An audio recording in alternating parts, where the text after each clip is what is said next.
Good day, everyone. Tim from Timber Visions here. So, a month or so ago, I made a video on the Easy Crank adapter to put onto your trailer jack to raise it and lower it. And that video has gotten a tremendous amount of views compared to my normal videos. So because of that, I've gotten a lot more comments. And a lot of people out there have a lot of knowledge about trailers and trailer jacks and stuff like that. And I don't want to dismiss these people because they have a lot of knowledge, right? I mean, obviously if they're commenting on my video, they know a thing or two about trailers and, you know, how they work and stuff. A lot of them have told me that, you know, isn't that a 2-speed jack? You know, it should be a 2-speed jack. But this one is not. And I'm going to show you here today in the video that it isn't. And I didn't know until I looked for sure.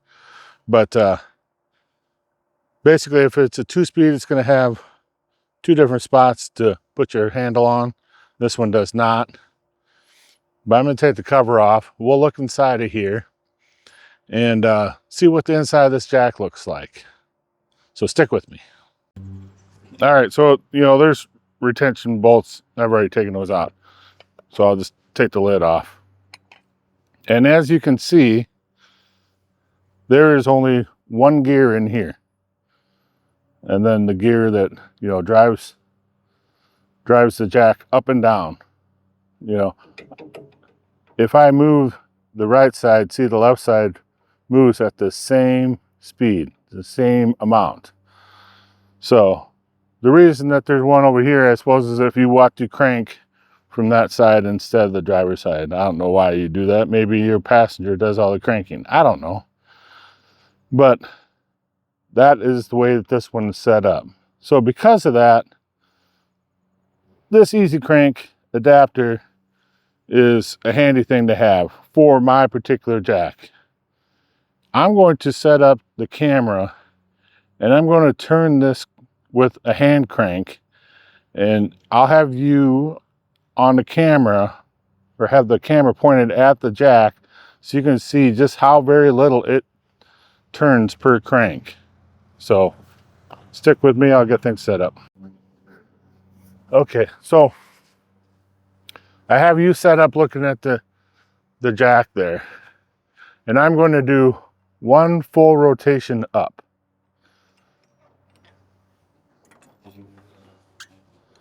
That's one full rotation. So I'm going to do 10 of them. 1, 2, 3, 4, 5, 6, 7, 8, 9, 10. So that's 10 whole rotations. You can see how very little that thing has moved up in those 10 cranks. That's why I sought out an adapter like this. So I want to be very clear here that I'm not claiming to be an expert on trailers or trailer jacks or anything like that. But I do have some mechanical sense to me, you know, and I'm just trying to help folks out. You know, if this had a 2-speed, would I necessarily need that? Probably not. If your trailer has a 2-speed jack, that's awesome. Good for you.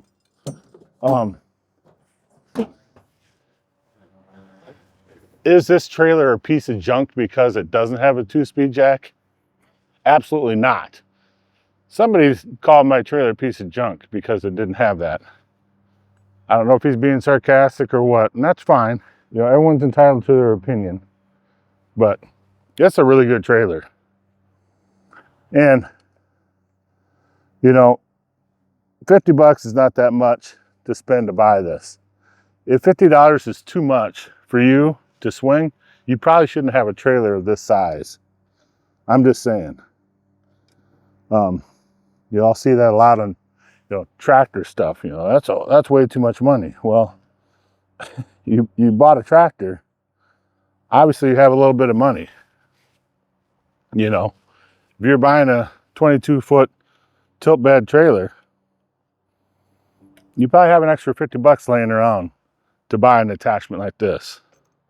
Now, do you have an extra 1,000 or whatever it costs for a hydraulic jack? Maybe not. Or even a few $100s to get an electric one? Maybe not. But $50, in my opinion, is a pretty cheap option. Now, can you make one of these yourself? Yeah, of course. You could weld.